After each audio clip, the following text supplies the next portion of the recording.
Bismillahirrahmanirrahim. Assalamualaikum warahmatullahi wabarakatuh.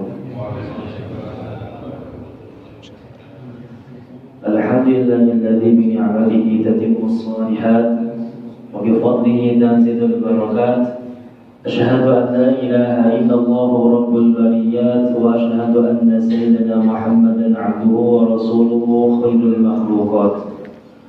Allahumma shalli wa sallim wa barik wa tarham wa tahannan وأعظم وكرم وشرف ومجيد على سيدنا محمد وعلى آل سيدنا محمد كما صليت وباركت وترحمت ودهنت وعظمت وكرمت وشرفت ومجدت على سيدنا إبراهيم وعلى آل سيدنا إبراهيم في العالمين إنك حميد مجيد.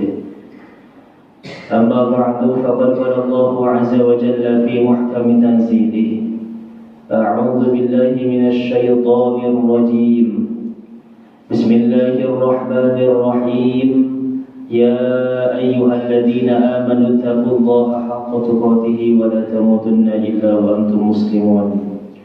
وقال نبينا محمد صلى الله عليه وسلم اتقوا النار ولو بشق تمرة فإن لم تجدوا فبكلمة طيبة أو كما قال الرسول صلى الله عليه وآله وسلم.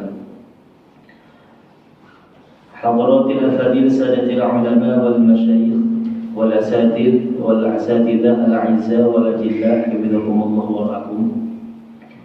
Yang mulia dan yang kami muliakan para alim ulama, para kiai, para jangan, para ustaz, para sepuh bini sepuh, para tokoh masyarakat, wabil khusus para jemaah sekalian yang mohon maaf tidak bisa kami sebutkan satu persatu, namun tidak mengurangi rasa hormat dan ta'zim kami. Alhamdulillah, tidak kata yang pantas kita ucapkan di awal kalimat selain daripada ucapan rasa syukur kita kepada Allah Subhanahu wa taala. Karena alhamdulillah pada kesempatan yang mulia ini kita semua masih bisa berkumpul di tempat ini, di Masjid Baitus Salam, yang insyaallah di masjid ini penuh dengan rahmat, karunia, maghfirah dan keberkahan dari Allah Subhanahu wa taala. Amin ya rabbal alamin. Dalam artian kita semua ini sedang ziyadatul khair, Pak. Ziyadatul khair, tambah kebaikan. Maka kita bersyukur juga kepada Allah masih diberikan kesempatan umur untuk terus beribadah kepadanya. Kita hidup di alam dunia ini dan kita memang sebagai hamba Allah, tugas dan visi misi kita di alam dunia ini tidak lain dan tidak bukan hanya untuk beribadah. Maka kata Allah Subhanahu wa taala mengatakan di dalam Al-Qur'an, "Wa ma khalaqtul jinna wal insa illa liya'budun," kata Allah. Tidaklah aku ciptakan jin dan manusia terkecuali hanya untuk beribadah kepadaku. Maka memang tugas kita di alam dunia ini hanya untuk terus beribadah kepadanya. Yang kita perlukan hidup di alam dunia ini bukan mengumpulkan pernak-pernik dunia sebanyak-banyaknya, bukan itu. Memang kita butuh dengan yang namanya dunia. Tapi yang kita hakikatnya, kita hidup di alam dunia ini untuk mengumpulkan perbekalan kita nanti untuk menghadap kepada kehidupan yang sejati, kehidupan yang abadi, yaitu akhirat kelak. Itu yang harus kita cari. Sebelum kita menghadapi kepada kehidupan yang sejati, kehidupan yang abadi, yaitu akhirat, pasti kita akan melewati dengan yang namanya alam kematian. Maka sebagian orang ada yang takut dengan yang namanya kematian, ya Pak. Ada yang takut dengan namanya kematian. Justru yang kita takutkan itu bukan kematiannya, hidup setelah kematian itu yang kita takutkan. Kenapa? Hidup setelah kematian itu semua amal perbuatan kita ini akan dipertanggungjawabkan oleh Allah Subhanahu wa taala. Semua kita, amal soleh kita, amal baik kita, semuanya akan dibalas, akan dihisab oleh Allah Subhanahu wa taala. Maka yang perlu kita takutkan itu bukan kematiannya, tapi kehidupan setelah kematian. Itu yang kita takutkan. Kita akan selamat atau tidak akan selamat itu. Karena kita hidup di alam dunia ini tidak ada yang tahu amal-amal yang akan diterima oleh Allah Subhanahu wa taala. Entah amal salat kita, entah amal puasa kita, zakat kita, haji kita, semuanya tidak ada yang tahu amal-amal yang akan diterima oleh Allah Subhanahu wa taala. Yang jelas kita semua beribadah kepada Allah, sami'na wa ata'na, semuanya akan dihisab oleh Allah Subhanahu wa taala. Maka hadir rahimakumullah, orang yang paling beruntung itu orang yang sudah mempersiapkan dari sekarang perbekalan nanti untuk menghadap kepada kehidupan yang sejati, yaitu akhirat kelak. Dan salah satu untuk mengumpulkan perbekalan nanti kita di akhirat ini dengan salah satu yaitu kumpul di majalisul ilmi seperti ini. Majlis-majlis seperti ini adalah salah satu tempat yang mempersiapkan kita nanti untuk menghadap kepada kehidupan yang abadi, kehidupan yang sejati. Malahan kata Rasulullah SAW, majlisul ilmi ini, majlis ilmu ini termasuk raudhah min riyadil jannah. Itu kata Rasul. Taman daripada taman-taman surga. Rasul menyampaikan kepada para sahabat, wahai sahabatku, idza marartu bi riyadil jannah farta'u. Apabila kalian melewati taman daripada taman-taman surganya Allah, singgahlah dengan rasa cinta, duduk pada nikmatilah. Makanya para sahabat ini penasaran dan bertanya kepada Rasulullah SAW, ya Rasulullah, wa ma riyadul jannah? Ya Rasulullah, apa taman-taman surga itu? Rasulullah SAW menyampaikan, qala hilakul dzikri. Taman-taman surganya Allah itu adalah halaqah zikir. Al-Imam Ibnu Atha, seorang ulama besar, ahli fikih, ahli tafsir, beliau seorang periwayat hadis dari golongan tabi'in. Beliau menyampaikan yang dimaksud dengan hilakul dzikri yaitu halaqah zikir. Yang dimaksud dengan halaqah zikir itu, kata beliau Al-Imam Atha itu menyebutkan semua itu yang disebut dengan majalisul ilmi seperti ini. Nah, majalisul ilmi seperti ini yang disebutkan oleh Imam Atha termasuk raudhah min riyadil jannah, taman daripada taman-taman surganya Allah Subhanahu wa ta'ala, yang mana di dalamnya menjelaskan tentang kaifatus shalah, menjelaskan tentang cara bagaimana salat, syarat-syarat salat, rukun-rukun salat, kaifatasum, menjelaskan tentang bagaimana puasa, kapan dimulainya puasa, kapan pembatalannya puasa, apa saja syarat-syarat puasa, kaifatuz zakah, menjelaskan tentang zakat, kaifat rukahi, kaifat talaqi dan lain sebagainya. Semua itu akan dicatat majalisul ilmi ini menjadi raudhah min riyadil jannah. Amin ya Allah ya rabbal alamin. Dan dalam hadis lain juga Rasul menyampaikan, man salaka thariqan, ini hadisnya udah populer ya Pak? Populer, apalagi pasti dapat hafal di sini.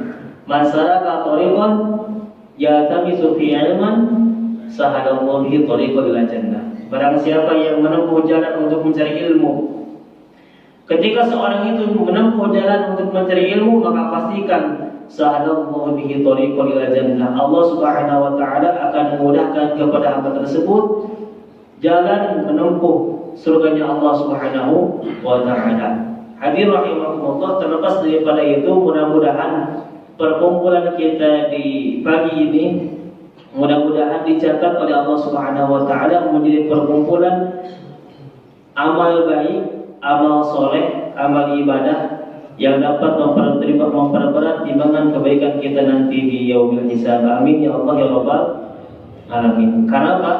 Bagaimanapun juga kebaikan itu harus diupayakan, Pak.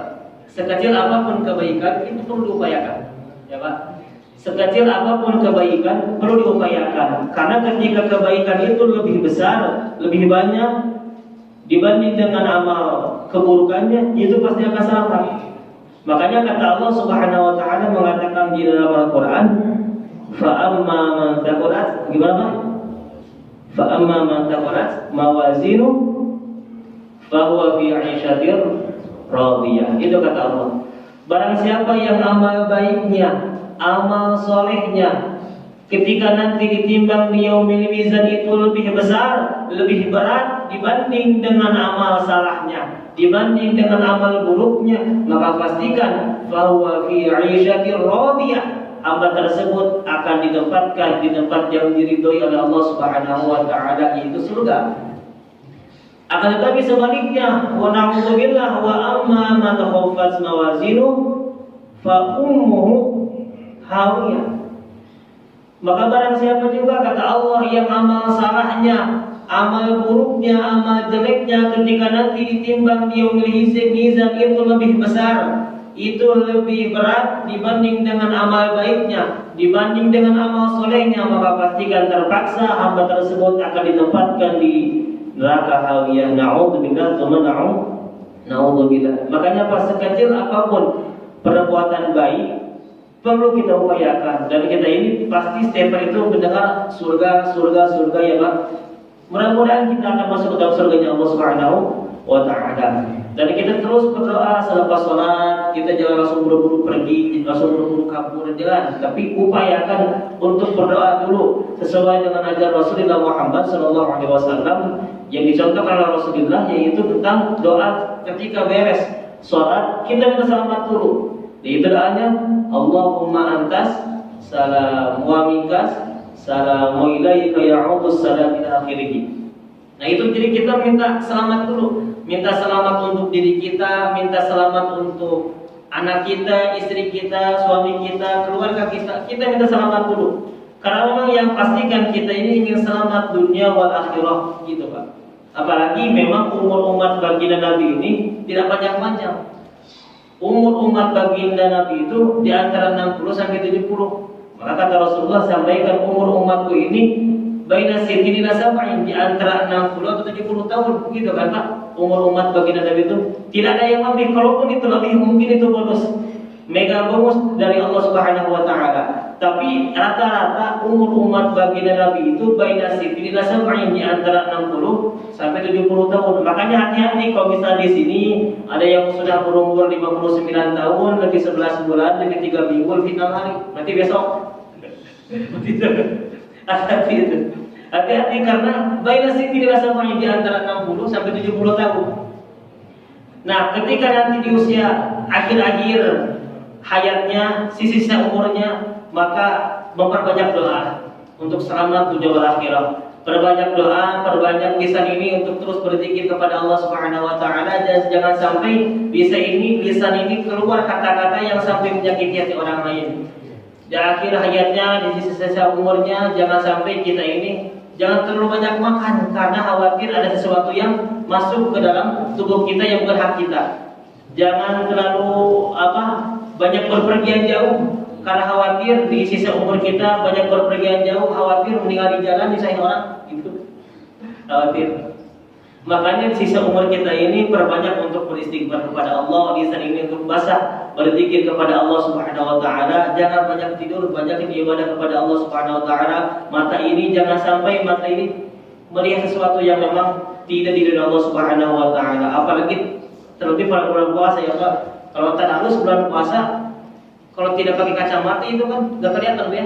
Kalau bisa tadarus harus pakai kacamata gitu. Tapi kalau misalnya lihat janda yang muda nggak pakai kacamata itu kelihatan pasti.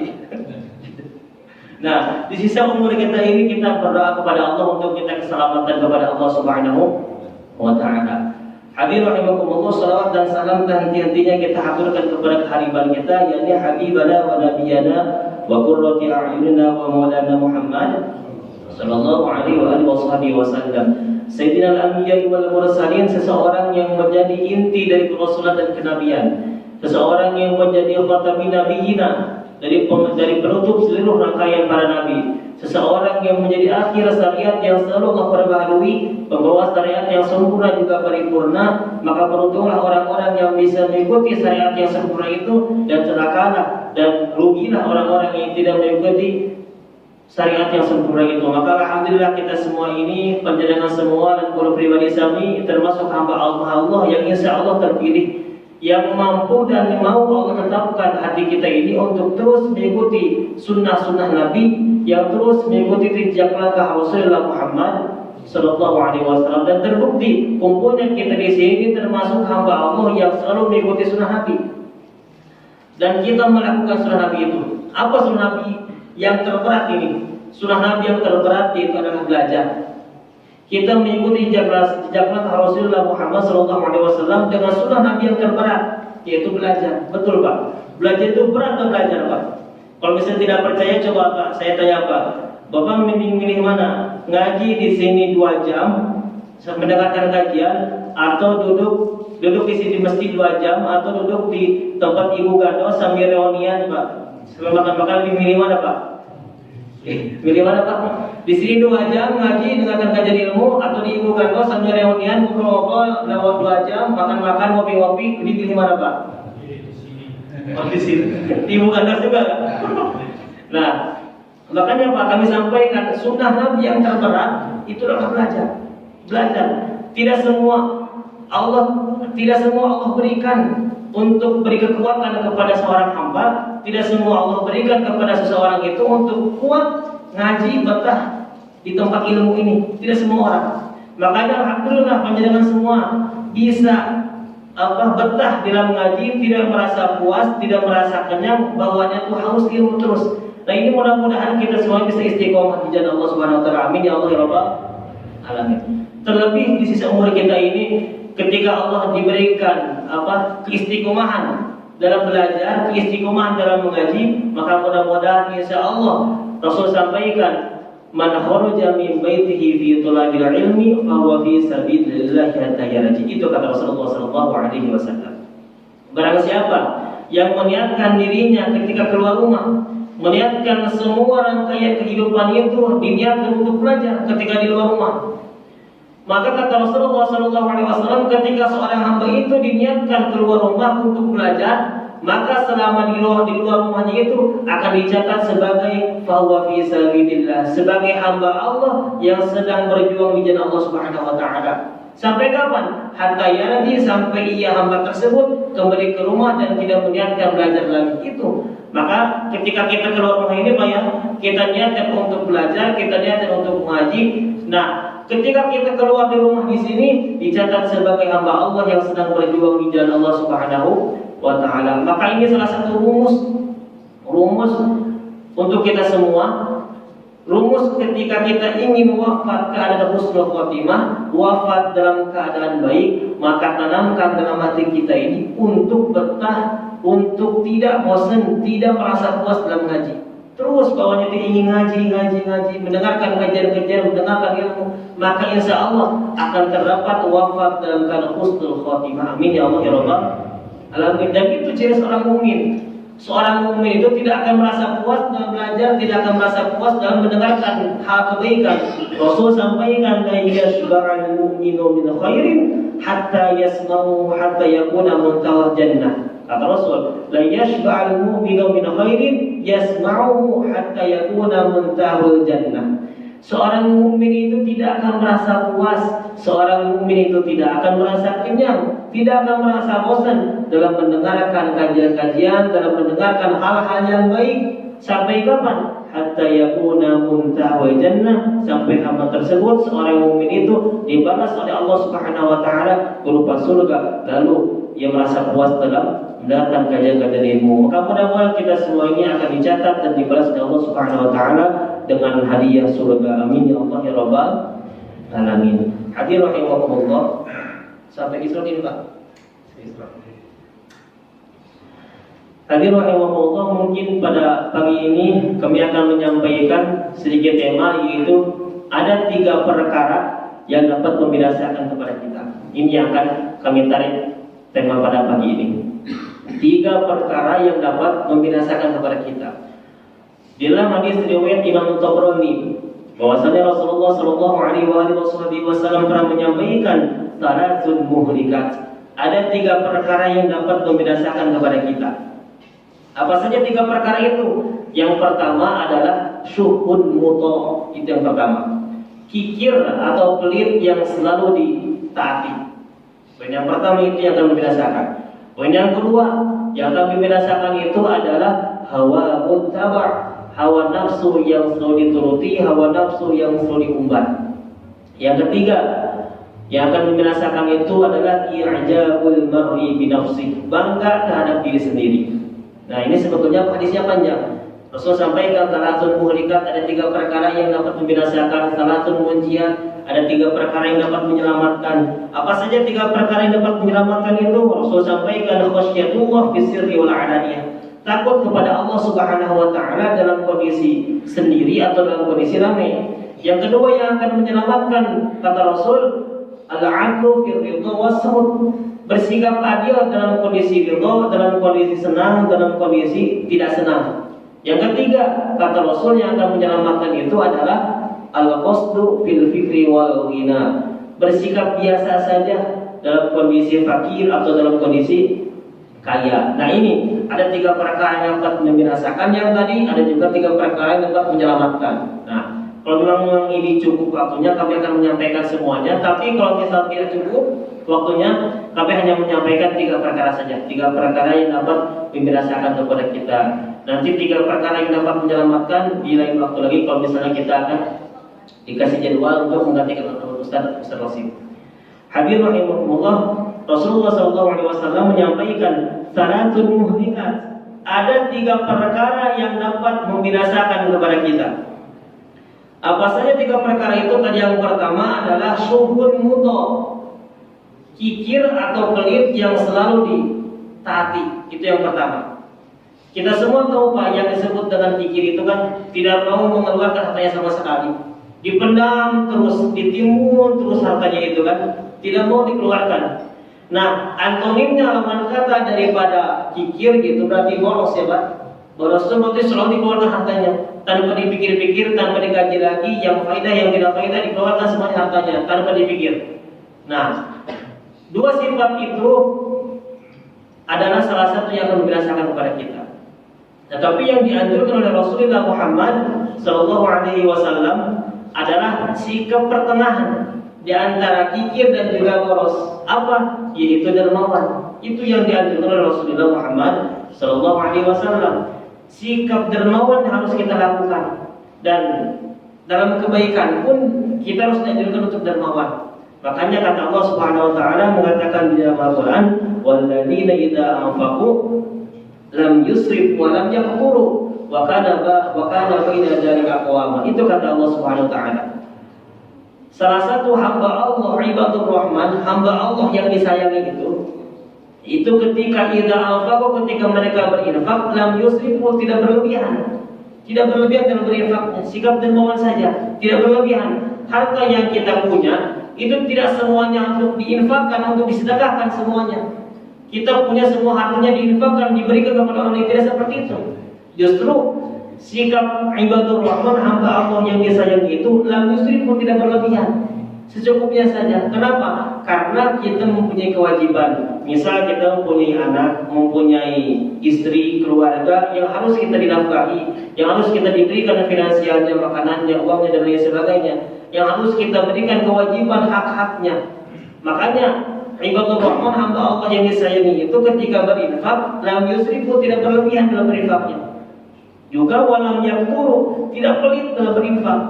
Karena kita mempunyai harta, disimpan harta itu, tidak mau diberikan kepada orang lain, tidak mau diinfakkan, tidak mau disedekahkan, ditimbun terus hartanya itu. Nah, tidak seperti itu juga. Tetapi dikeluarkan sedikitnya, dikeluarkan sewajarnya, karena ada hak orang lain dari harta kita yang harus ditunaikan oleh kita, yang harus diberikan kepada orang lain. Makanya di dalam syariat Islam itu ada yang disebut dengan zakat fitrah, zakat mal, itu yang hukumnya wajib. Ada juga yang hukumnya sunnah seperti sedekah tadi, infak, hibah, wakaf dan lain sebagainya. Makanya ibadur Rahman itu, hamba Allah yang disayangi itu kita harus dermawan. Berinfak tidak berlebihan, walam yaqtur, dan juga tidak pelit. Timbullah pertanyaan, bagaimana kita ini ingin berinfak, ingin bersedekah, tapi kita tidak punya harta, tidak punya harta sekali. Tidak punya harta sama sekali. Bahkan untuk makan, misal untuk makanan di siang, makan pagi nih, makan pagi sekarang untuk sarapan, tidak punya sama sekali. Tapi kita ini ingin berinfak, ingin bersedekah. Itu bagaimana caranya? Bagaimana caranya Pak? Ingin berinfak, ingin bersedekah, tapi tidak punya hartanya. Tidak punya harta, tidak punya makanan. Itu bagaimana Pak? Nah, terus dijawablah oleh Rasulullah SAW, innahu khuliqa kullu insan min bani Adam ala sittina wa salasami'ati mafsir. Itu kata Rasulullah. Sesungguhnya setiap manusia itu, anak keturunan cucu Adam itu diciptakan oleh Allah Subhanahu wa taala dengan mempunyai di dalam tubuhnya 360 persendian. Itu. Yang mana 360 persendian yang ada dalam tubuh kita ini setiap harinya harus disedekahkan. Nah, itu Pak.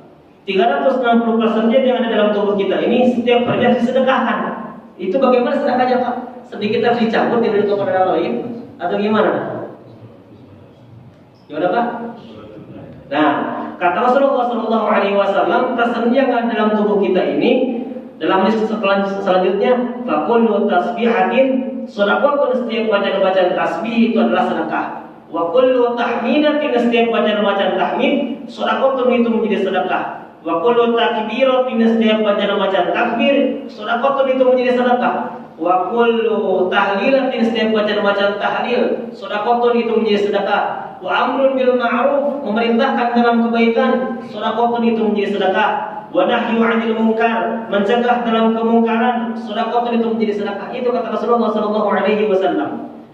Nah, dalam hadis riwayat Imam Muslim kelanjutannya, wa yujzi'u min dzalika rak'atani wa yarka'uhuma min ad-duha. Betul kata tadi Bapak Fahmi. Cukup dengan Anda melaksanakan salat duha 2 rakaat minimal 2 rakaat salat duha, yang mana 2 rakaat salat duha itu bisa mengkafar sedekah yang ada dalam tubuh kita, yaitu 360 persendian. Nah, jadi seperti itu, Pak. Jikalau kita tidak punya harta sama sekali, untuk misalnya kita punya uang tapi uang ini untuk bayar SPP untuk anak kita, misal makanan untuk siang pun nggak ada, tapi kita ini ingin sedekah, cukup dengan melaksanakan wa yujzi'u min dzalika rak'atani wa yarkuhuma min ad-duha, cukup dengan melaksanakan minimal 2 rakaat salat duha, yang mana dengan 2 rakaat salat duha itu bisa mengkafar sedekah yang ada dalam tubuh kita, yaitu 360 persendian. Makanya Pak, menurut Ibnu Daqiq Al-Aid, beliau menyampaikan semua sedekah yang ada dalam tubuh kita ini itu setiap harinya perlu dikeluarkan dengan cara minimal melaksanakan 2 rakaat salat duha. Kenapa dengan sholat? Karena sholat itu merupakan amalan semua anggota badan kita, keluarga kita, semuanya menjalankan fungsi masing-masing. Anggota badan luar pasti kita akan ruku, akan sujud, akan bergerak. Anggota badan kita, hati tidak mungkin melamun, pasti akan mengingat kepada Allah Subhanahu wa taala. Maka cukup pergerakan semua itu dengan melaksanakan 2 rakaat salat duha yang bisa mengkafar sedekah 360 persendian yang ada dalam tubuh kita.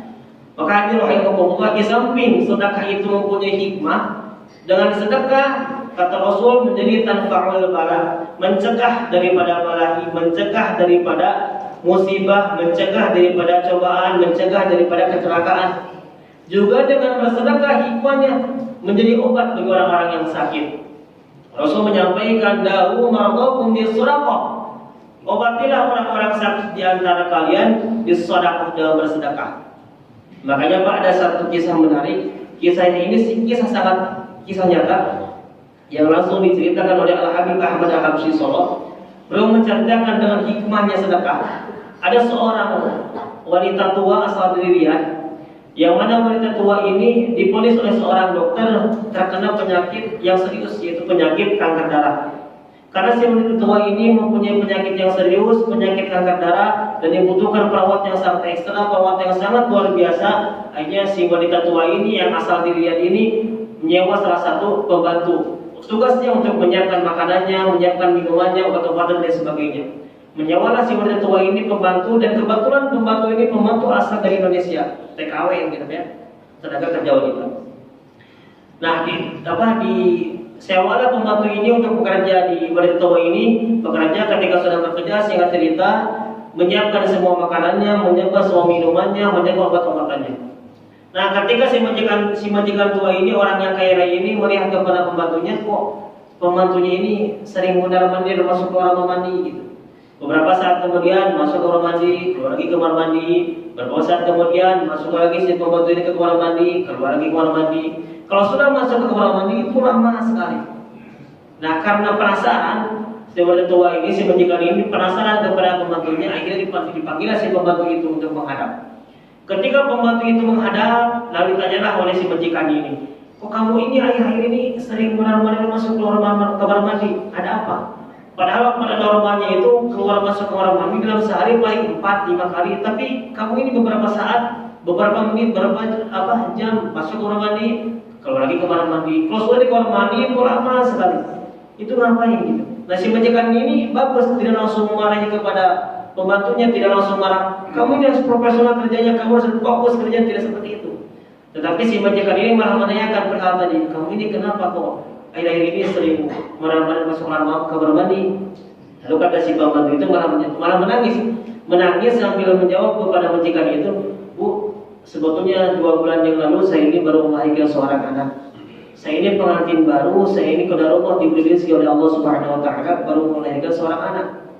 Nah, kenapa saya sering menaruh mandir untuk masuk keluar kamar mandi? Sebetulnya Bu, saya ini kan baru melahirkan seorang anak, otomatis ASI yang ada dalam tubuh saya ini sering keluar. Yang harus diberikan kepada anak karena saya meninggalkan seorang anak yang berusia 2 bulan, ditinggalkan dan suami saya ditinggalkan ke tempat kerja ini, yang harus diberikan ASI ini kepada anak saya, tetapi ini tidak diberikan. Yang akhirnya si ASI ini membendung dalam tubuh saya sampai merasakan sakit yang sangat luar biasa.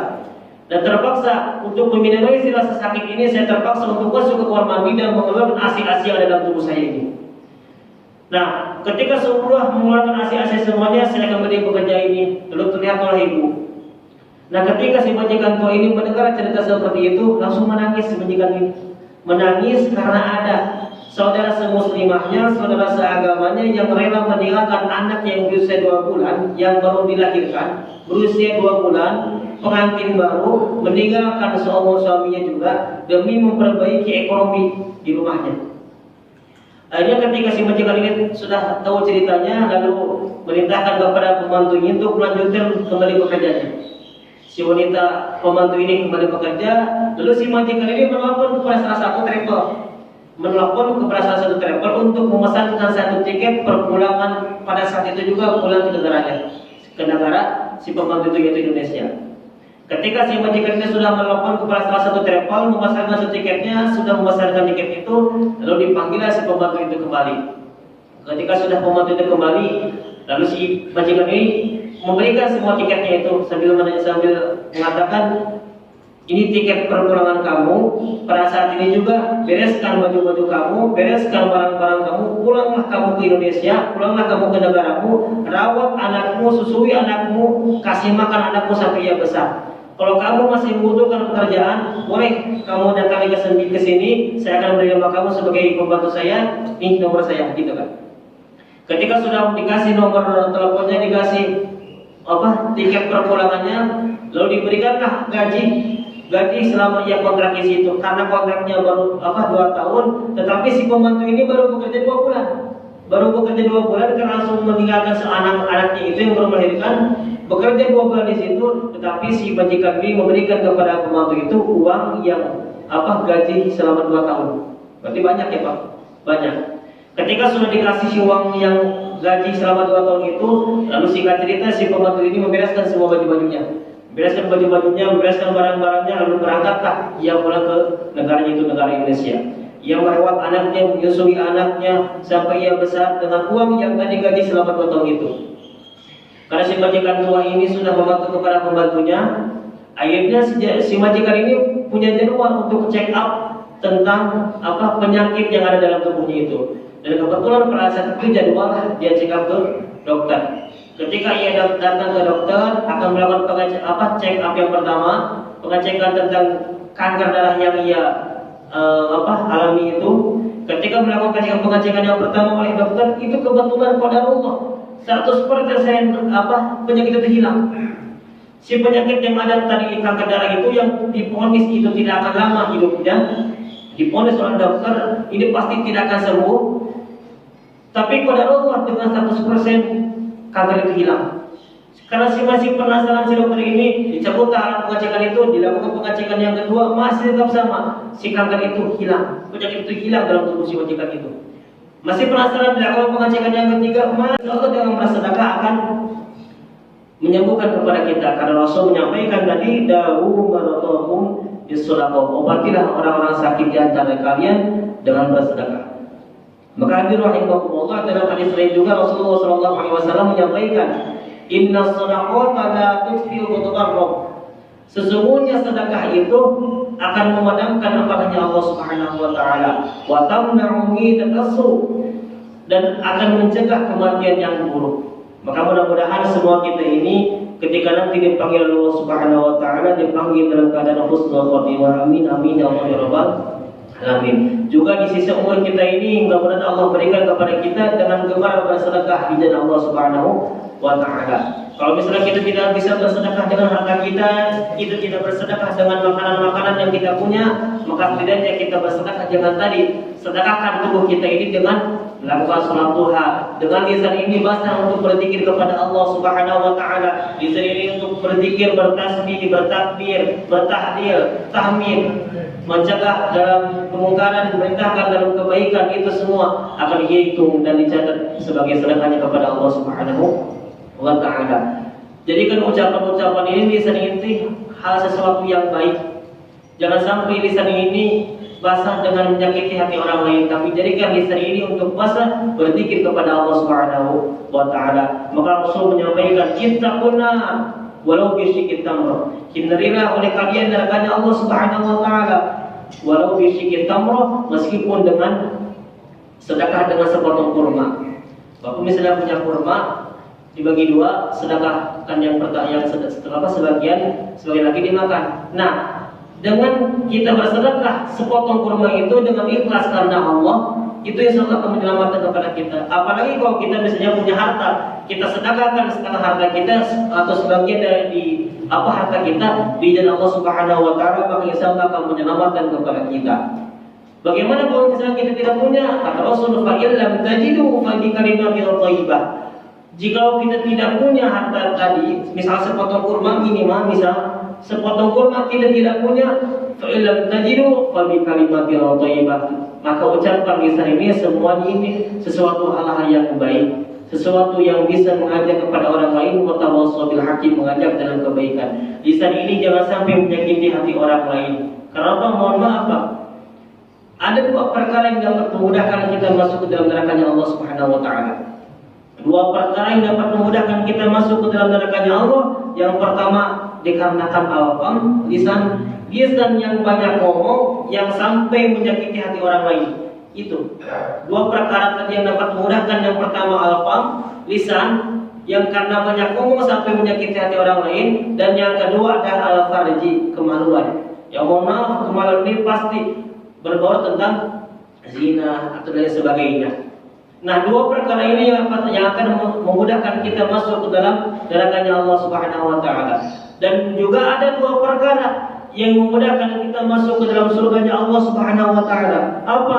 Yang pertama adalah takwa Allah, takwa kepada Allah Subhanahu wa taala, dan yang kedua adalah wa husnul khuluq, berakhlak baik kepada sesama. Nah, itu dua perkara yang dapat memudahkan kita masuk ke dalam surganya Allah Subhanahu wa taala.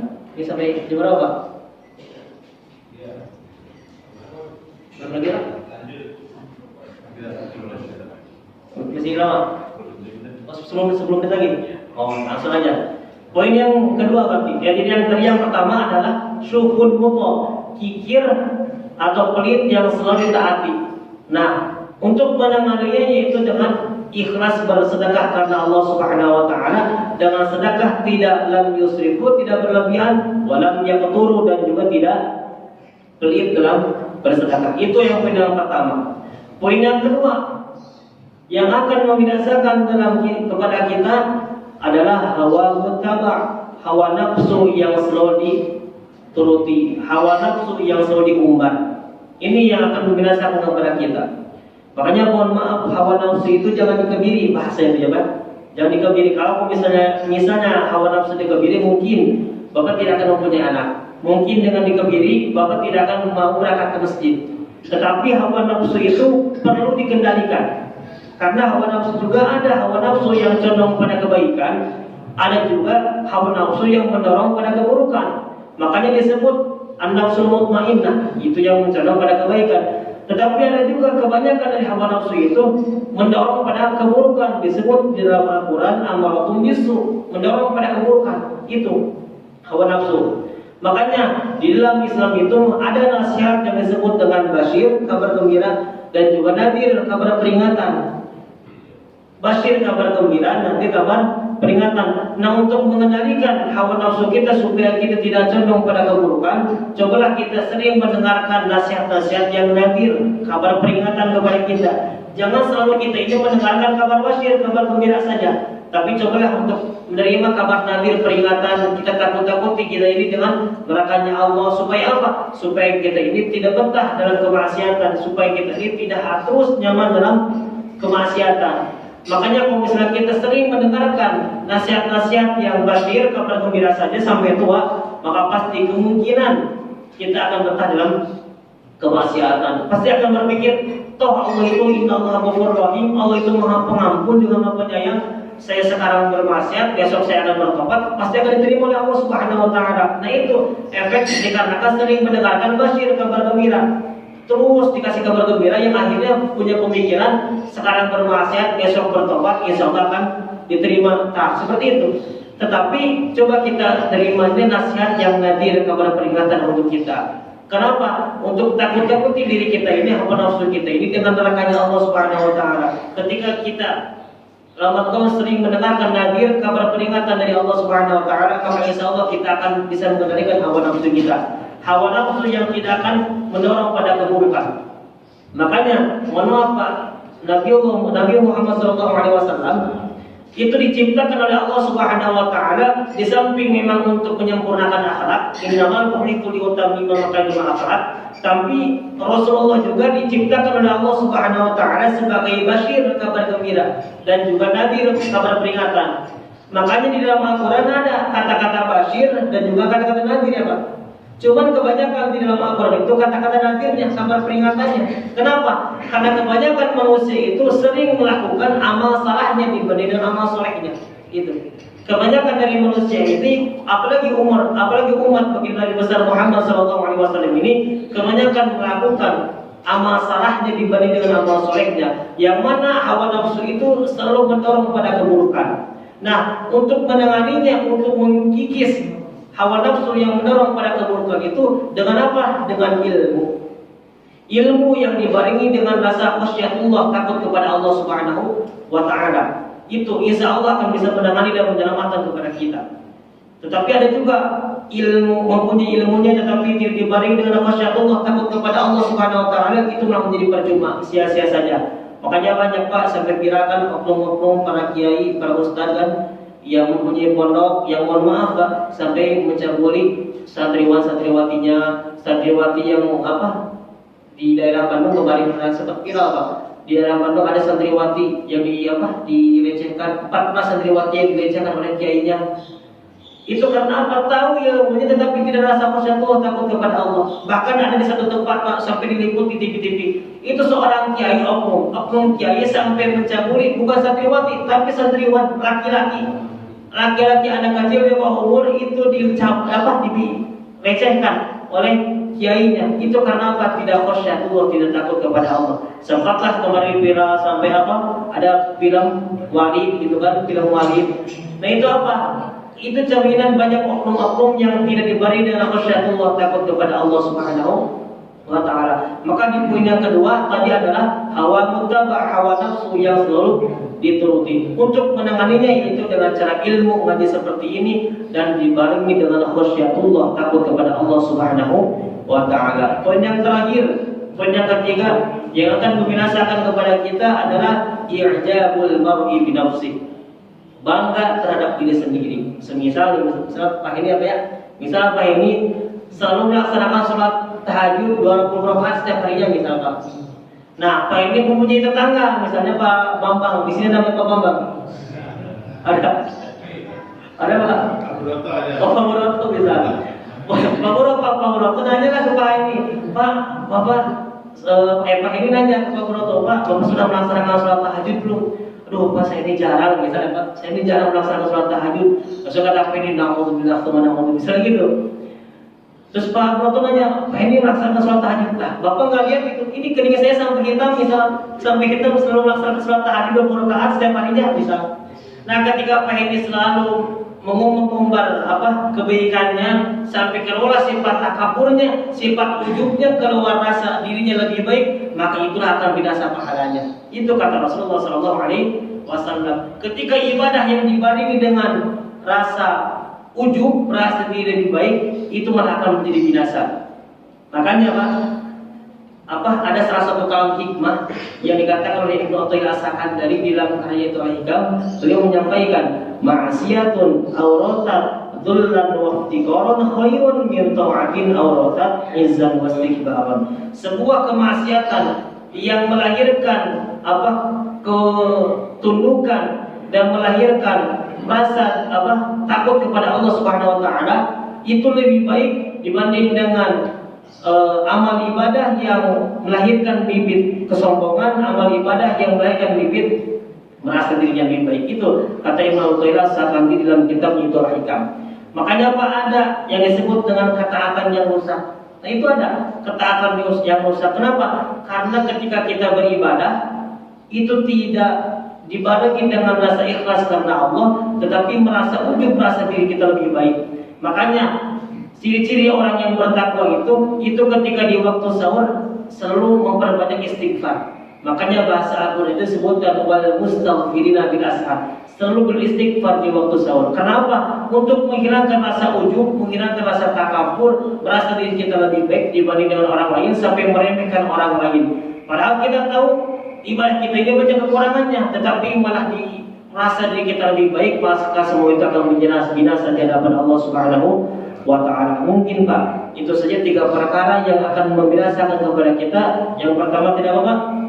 Syuhun mutok, kikir atau pelit yang selalu pelihara ditaati. Yang kedua adalah hawa mutaba, hawa nafsu yang selalu dituruti atau selalu diumbar. Yang ketiga adalah i'jabul mar'i bi nafsi, merasa diri kita lebih baik dibanding dengan orang lain sampai meremehkan orang lain. Mungkin itu saja kajian pagi ini. Mudah-mudahan dengan kajian pertemuan kita ini berjalan manfaatnya, khususnya bagi saya dan umum juga bagi para jemaah sekalian.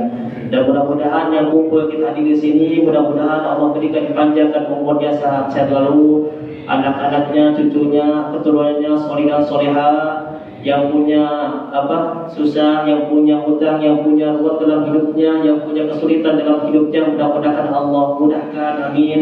Mudah-mudahan Allah bayar hutangnya, dan yang ada usaha, yang kasab, yang kerja, mudah-mudahan semuanya diberikan kelancaran oleh Allah Subhanahu wa taala, dan mudah-mudahan kita semua dipanggil ketika nanti oleh Allah Subhanahu wa taala dalam keadaan husnul khotimah. Amin amin ya rabbal alamin. Wallahu a'lam bissawab. Akhirul kalam. Assalamualaikum warahmatullahi wabarakatuh.